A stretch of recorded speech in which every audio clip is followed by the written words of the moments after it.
pour l'anatomie comparée en 2021 entre investigation moderne et traditionnelle, avec des exemples tirés de l'étude de structure molle chez les actinoptérygiens.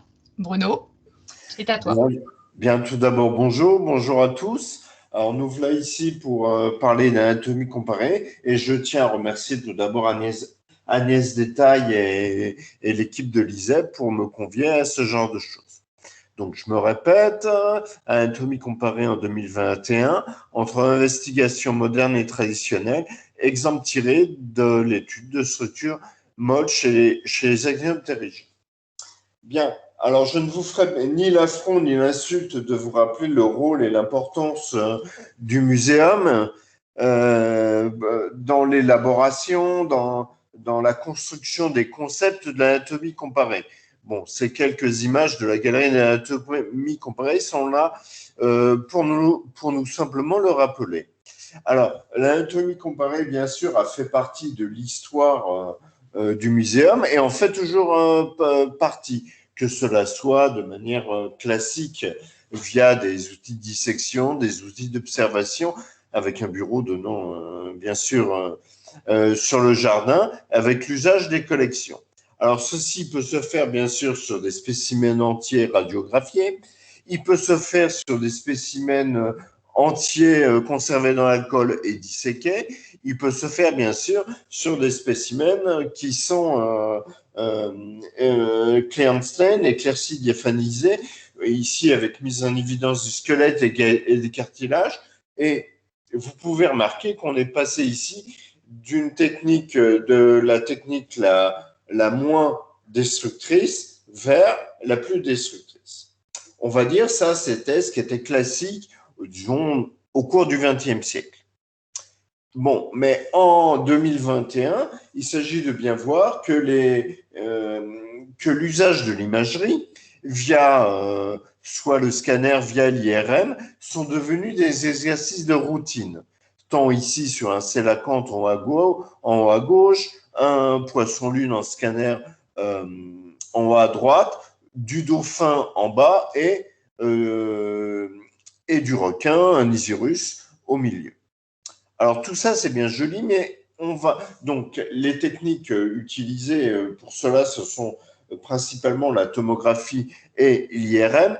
Et étant donné que j'ai principalement travaillé sur l'étude des organes mous, je me suis intéressé surtout en termes d'imagerie sur les techniques d'IRM. Alors en IRM, qu'est-ce qu'on obtient? Eh bien, on obtient ça. Alors, l'image du haut, c'est quoi? C'est une technique vraiment destructrice. On a pris une carpe, elle a été congelée et on l'a coupée à la scie mécanique. Alors, dans ce cas-là, on voit très bien les différents organes. Vous pouvez voir au milieu la vessie natatoire en deux parties, en dessous le tube digestif, les champs musculaires. Et si on fait la même technique, on fait pas la même technique, si on fait passer des IRM à une carpe entière, on obtient des images tout à fait similaires.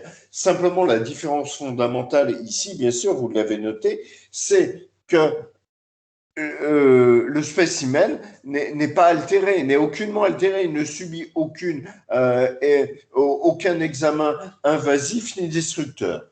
Alors, on obtient deux images différentes parce que le type de pondération, je vais y revenir dans un instant, est différent. Alors, la différence aussi qui est fondamentale ici, c'est que la carpe en question est toujours dans son bocal. Vous pouvez voir les limites du bocal sur chaque côté. La seule différence, c'est la même entre l'image en bas à gauche et en bas à droite. Elle a subi des pondérations différentes. Alors, ces pondérations, qu'est-ce que ça signifie? Bon, en deux mots, je vais rappeler le principe d'une IRM. Donc, vous placez l'animal dans un champ magnétique, enfin l'animal, enfin ce que la pièce a étudié, tous les atomes d'hydrogène, que ça soit contenu de l'eau lorsque le tissu est frais ou, les atomes d'hydrogène de l'alcool lorsque l'animal est conservé dans l'alcool, ils sont tous orientés de la même manière et vous avez le spin des électrons qui oscille autour d'un axe central représenté ici à gauche. vous lancez une perturbation électrique temporaire qui génère un nouveau champ magnétique B1, ici en orange. Donc, cette onde générée réoriente les atomes d'hydrogène, et quand vous arrêtez cette perturbation, l'énergie qui a été envoyée, qui a été absorbée par les atomes d'hydrogène, est restituée sous la forme d'une onde radio, d'une autre onde radio, et ça, c'est le signal, et c'est ce qui sera analysé. Alors, durant cette restitution d'énergie, durant cette relaxation, elle se fait de deux manières, sont la sinusoïde, soit en longitudinale et soit en transversale. Et en agissant sur celle-ci, on obtient des signaux différents selon le type de tissu relatif à l'abondance d'hydrogène qui est dedans. Et ce sont ces deux facteurs qui seront importants pour identifier les types de tissus. Alors, si je reviens sur mon image initiale, on obtient ainsi entre T1 et T2 des images différentes. Alors, ceci est important. Vous pouvez voir la vessie natatoire et la cavité digestive qui sont en noir à gauche, alors qu'elles sont en blanc à droite. Alors, tous ces signaux sont importants à connaître et il est important de faire les deux. Et c'est en comparant sur les deux images qu'on peut bien identifier les tissus et donc les structures. Alors, cette technique est tout à fait intéressante, non seulement parce qu'elle n'abîme pas l'animal, mais vous pouvez bien sûr la mener à l'intérieur du bocal.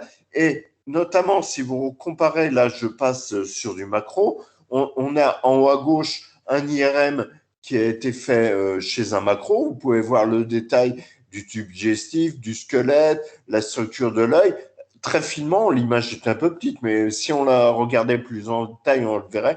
Alors que dans une radio classique, sur le même macro, voilà ce qu'on voit. C'est-à-dire, le macro a une chair, le macro 1 macro a une chair très dense et qui est très opaque au rayon X, de telle sorte que l'IRM, pour ce genre d'animal ayant une chair très dense, apporte un plus tout à fait important vis-à-vis d'une radiographie classique. Mais il y a un petit problème. Ici, sur ce macro, on a mis une agrafe dans la bouche. Bon, on lui a fait subir un IRM. Et qu'est-ce qui se passe? Il n'a plus de tête. C'est-à-dire, tout objet métallique génère un autre champ magnétique sitôt qu'il est soumis à un autre champ magnétique, de telle sorte qu'en IRM, vous ne voyez plus rien sur la zone proche de la pièce métallique. Bon, les médecins qui pratiquent des IRM de manière fréquente le savent très bien, de telle sorte que les prothèses maintenant, elles doivent être utilisées, elles doivent être réalisées dans des métaux à propriété non ferromagnétique pour éviter ce genre de problème. Alors, c'est pour cela que maintenant des prothèses sont en titane. Mais votre spécimen ancien, vous ne savez pas comment on va rester dans le domaine des poissons, et vous ne savez pas comment il a été pêché. Vous ne savez pas s'il n'y a pas un hameçon à l'intérieur. De même, le bocal. Votre bocal, vous ne savez pas s'il n'y a pas des pièces métalliques associées à ce bocal. De telle sorte que si vous mettez votre bocal comme ça dans l'IRM, non seulement vous risquez d'endommager le spécimen, d'endommager le récipient et d'endommager également l'appareilleur, l'outil IRM. En conséquence, avec Claude Guintard de l'école Veto de Nantes, on avait insisté sur le fait que l'IRM, c'est très bien, mais il faut faire passer des radios avant pour vérifier l'état des spécimens. Alors, l'IRM, c'est très bien. On peut voir les bestioles, on peut étudier les animaux quand ils sont encore dans leur bocal, à condition, bien sûr, de vérifier par l'intermédiaire d'une radio la présence de pièces métalliques dans l'animal ou dans le bocal. Alors, depuis les années 2010, se sont développées des banques de données des bases de données où on peut trouver notamment plein d'espèces, pléthore d'espèces sur lesquelles ont été réalisées des IRM. Simplement, le résultat est décevant. Dans la mesure où la pondération T1 versus T2 est rarement indiquée, de telle sorte que vous pouvez très bien comparer des images d'IRM, mais vous ne pouvez pas faire le passage T1-T2 pour bien identifier les tissus. Alors, quand il s'agit d'une espèce commune, on peut toujours avoir recours à une dissection classique, mais la plupart du temps, on a du mal à retrouver ce qu'il en est. Souvent même, la nature du spécimen n'est pas précisée. On ne sait pas si le spécimen est toujours dans son bocal, toujours dans l'alcool, de telle sorte que ces bases de données, ce sont des vraies mines d'or, mais des mines d'or qui demanderaient à être étayées et où les boiseries devraient être beaucoup mieux contrôlées. Alors, bon, toujours est-il que ces bases existent, elles sont utiles, mais ça reste un petit peu décevant. Alors, j'ai dit que je parlerai un petit peu plus d'organes mous.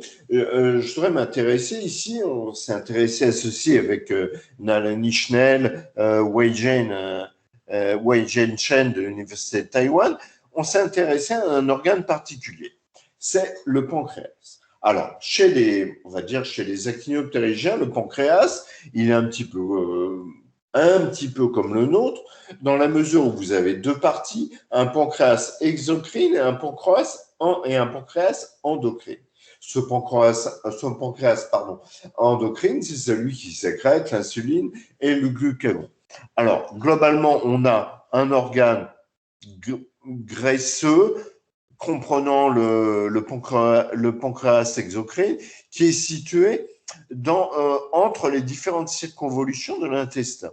À l'intérieur, vous avez des îlots, plus ou moins gros. C'est la même structure globalement que notre pancréas à nous, qu'on appelle les îlots de Langerhans, qui constituent le pancréas endocrine. Simplement, chez quelques actinoptérygiens, ce qu'on appelait jadis parmi les téléossiens évolués, il peut exister un corpuscule de pancréas endocrine géant qu'on appelle, c'est marqué en bas, le corpuscule de Brockman. Je l'appelle également bébé parce que bébé en anglais c'est Brockman body. On le retrouve et il peut être tout à fait développé, voire même atteindre plusieurs centimètres. Alors, on le retrouve ici chez une carpe, non, pas ce que je raconte, chez une perche une perche congelée qui a été coupée longitudinalement, technique évidemment hautement invasive et destructrice, et on retrouve ce corpuscule de Brockman ici. Alors, ce corpuscule de Brockman, il est très facilement observable chez une lotte, chez une baudroie.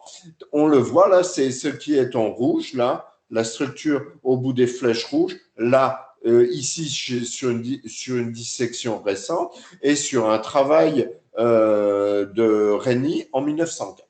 Alors, cet organe est très important dans la mesure, enfin, il a été très important dans les années 20, dans la mesure où c'est chez la baudroie que MacLeod et Banting ont découvert l'insuline, ce qui leur a valu le prix Nobel en 1923. Mais non seulement, étant donné la grosse taille de ce corpuscule de Brockman, c'est à partir de là donc qu'ils ont extrait de l'insuline, mais qu'ils ont fait les premières thérapies avec injection d'insuline. Les premiers malades, les premiers diabétiques traités à l'insuline l'ont été à l'insuline de baudroie, bien avant que les diabétiques ne soient traités à l'insuline de bœuf ou à l'insuline de porc avant d'être de l'insuline fabriquée par des bactéries ou des levures, telle que c'est actuellement dans le domaine médical. Alors, une petite mention pour vraiment une anecdote. Il faut savoir que donc, dans les années 20 et dans les années 30, il existait des flottilles qui allaient pêcher des animaux où on extrayait ensuite le corpuscule de Brockman pour récupérer de l'insuline. À tel point que, durant la guerre, durant la Seconde Guerre mondiale, il y avait des flottilles, particulièrement au Japon et en Allemagne, qui ne pouvaient pas avoir d'insuline pour récupérer de l'insuline sur des gros animaux. Alors, ces gros animaux, c'était quoi? C'était de la baudroie, c'était du thon, de la bonite, et ces flottilles de pêche au Japon ont existé jusqu'à la fin des années 50, parce que c'était le seul moyen pour le pays d'obtenir de l'insuline de la sorte. Alors, ça, cet organe, c'est très bien, on l'a vu en dissection, on l'a vu en bibliographie, mais lorsqu'on passe à l'IRM, voilà le résultat, eh ben on le voit. On l'a ici chez une baudroie, on ne le voit pas. Et pourtant, là, l'animal est frais. On n'arrive pas à le voir. En revanche, là, chez un poisson-lune, même chose, on a son foie qui est volumineux, qui est ici, en dessous des branchies. Vous avez les deux yeux en haut. Alors, pourquoi il y en a un qui est noir et il y en a un qui est blanc? Parce que l'animal, il a eu un œil crevé lorsqu'il a été récolté. Et donc, dans ce cas-là, l'œil gauche a la même couleur que le milieu dans lequel il est lorsqu'il a passé l'IRM, à savoir l'air.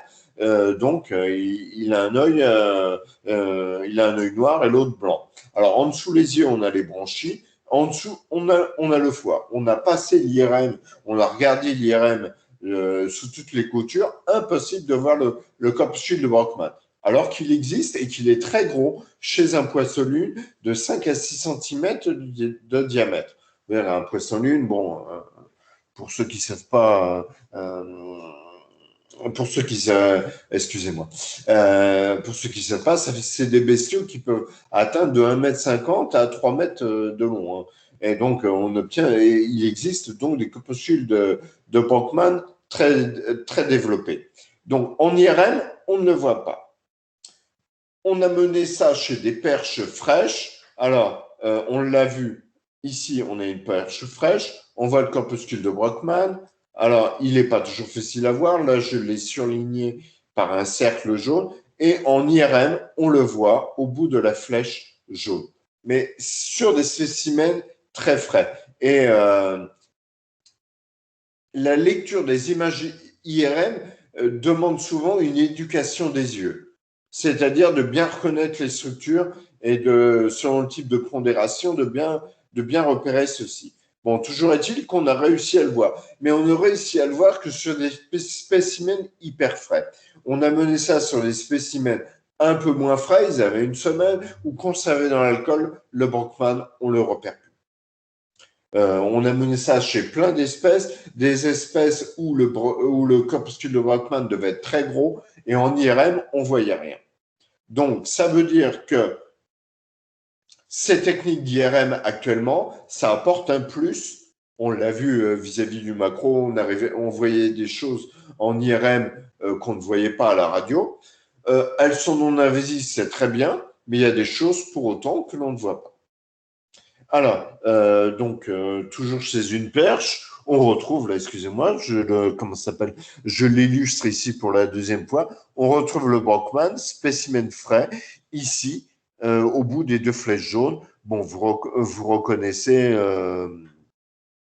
une coupe classique, on va dire, d'un poisson avec la tête à gauche et la colonne vertébrale qu'on retrouve ici, en coupe sagittale, en coupe longitudinale et en coupe horizontale, dans l'image du dessous, de manière tout à fait classique.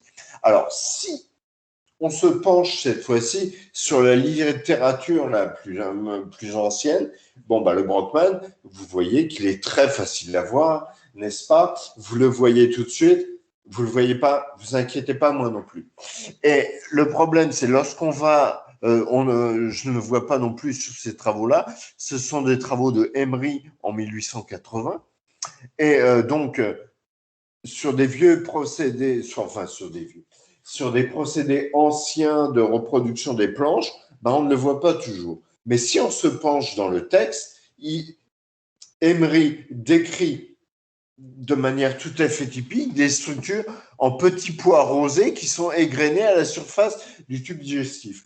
Et bon, pour quelqu'un qui a passé du temps en dissection sur ces animaux, c'est typique des corpuscules de Brockmann. Donc, des corpuscules de Brockmann, on le retrouve ici chez des carapidés. On le retrouve, c'est décrit dans la littérature, mais quelquefois, il faut savoir décrypter bien lire le texte, bien l'analyser, bien le décrypter pour en être sûr. On retrouve ça, bien sûr, je raconte bien sûr, chez d'autres savants anciens, chez Legouis, qui l'avait vu chez un Myoxocephalus. On le voit, on les voit sur la figure. Vous les avez ici de manière typique. Et dans le texte, l'aiguille les décrit comme des grains de sésame. Et c'est vraiment l'aspect que ça a en dissection. Alors, vous allez me dire, on s'intéresse au corpuscule de Brockmann, c'est bien joli, mais à quoi ça sert tout ça? À quoi ça sert tout ça? Eh bien, ça peut avoir un intérêt pour rechercher des nouveaux caractères pour réduire des problèmes de relations de parenté. Alors ici, je vous présente un arbre de relations de parenté issu de données de Chen et al. En 2014 et de Bettencourt et al. En 2013. Donc, on a un certain nombre, donc ces arbres sont fondés sur les données moléculaires et on a un certain nombre de polytomies, comme ici, là, tel que vous voyez, clupéiforme, à l'épaule c'est paliforme, stéréophysique, ou ici avec les atéléopodiformes. Alors, on va s'intéresser un peu plus à cela, à ce groupe des atéléopodiformes. Alors, les atéléopodiformes, alors je tiens à remercier ici Wei-Jing Chen de l'Université de Taïwan. Il a accès au grand marché aux poissons du sud-est asiatique. Il a eu accès à ces animaux-là.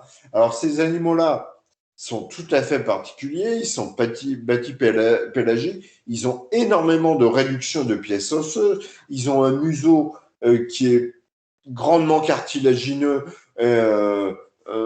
voire même rempli de mucus et complètement mou. Et donc, en termes de phylogénie, en dehors des données moléculaires, bah, c'est très difficile de comparer son anatomie vis-à-vis des autres. Donc, on s'est posé la question suivante, c'est-à-dire, d'un point de vue squelette, il y a beaucoup de réduction de pièces osseuses qui sont peu ossifiées. D'un point de vue morphologie externe, c'était pas clair. Bon, bah, on va regarder autre chose, on va regarder l'anatomie molle. Alors, on a eu l'occasion d'ouvrir ces animaux-là, et qu'est-ce que l'on remarque chez un Ateléopus purpureus? On s'aperçoit qu'à la surface du tube digestif, là, l'animal est frais, on retrouve ces gros corps un petit peu rosés par rapport au reste, qui sont les corpuscules de Brockmann. On les voit ici très gros et très développés. Alors, l'animal faisait autour d'1 mètre, là, ils font facile autour de 1 à 1,5 cm de long. Alors, une fois qu'on les a bien observés, toujours sur le même spécimen, on les retrouve ici et là, que ce soit en spécimen frais ou ensuite mis en collection dans le format.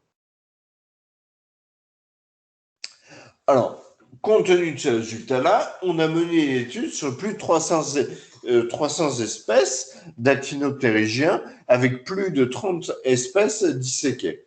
Alors, vous allez dire, on a seulement disséqué environ autour de 30 espèces. Ben, ce n'est pas toujours facile d'avoir des spécimens frais pour bien observer cela. On en a parlé tout à l'heure. Ça ne se voit pas en IRM, ça se voit pas ou très mal sur des spécimens de collection. Donc, il faut avoir des animaux relativement frais pour pouvoir le faire.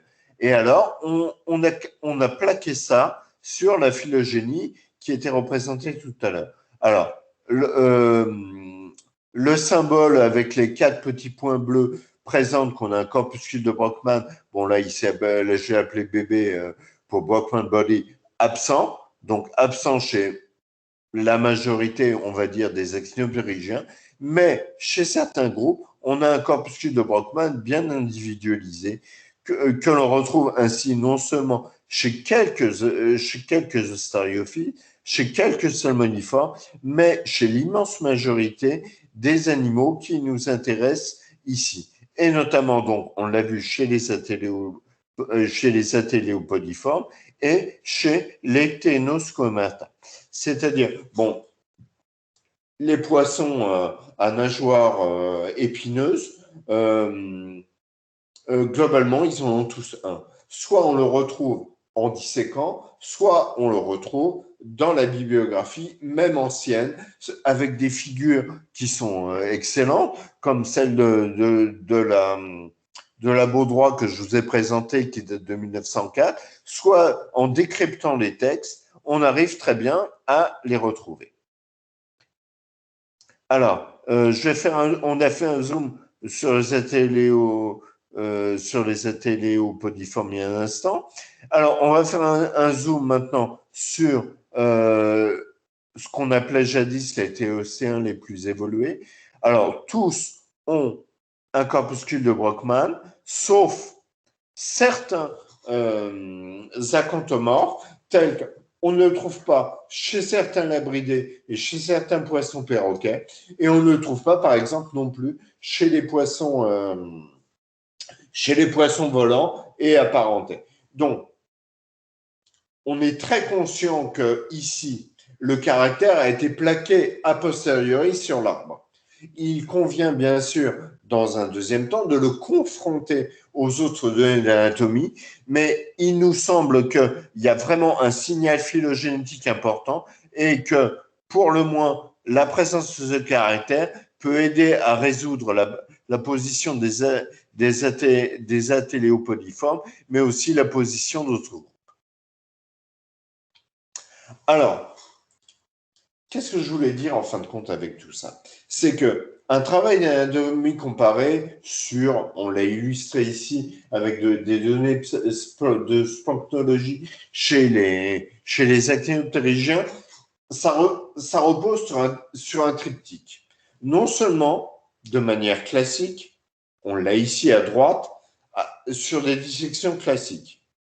Ça repose aussi, quand les structures sont visibles, sont bien visibles, sur des IRM, sur de l'imagerie. Et je vous rappelle que quelquefois l'imagerie apporte bien plus de données qu'une radio classique. Non seulement en organe mou, mais également en organe dur. Mais aussi, troisième branche du triptyque, sur la bibliographie ancienne. Et donc, l'anatomie comparée en 2021, à mon sens, je ne demande qu'à être contredit ou complétée, elle repose vraiment sur ces trois pattes-ci, qui sont imagerie, dissection et bibliographie. Je vous remercie pour votre attention et j'associe à ces remerciements des remerciements sincères aux collègues qui m'ont aidé dans ce travail.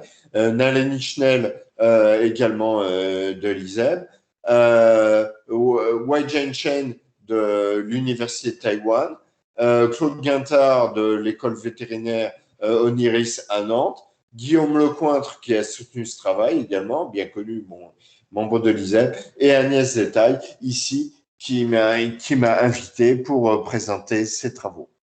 Merci.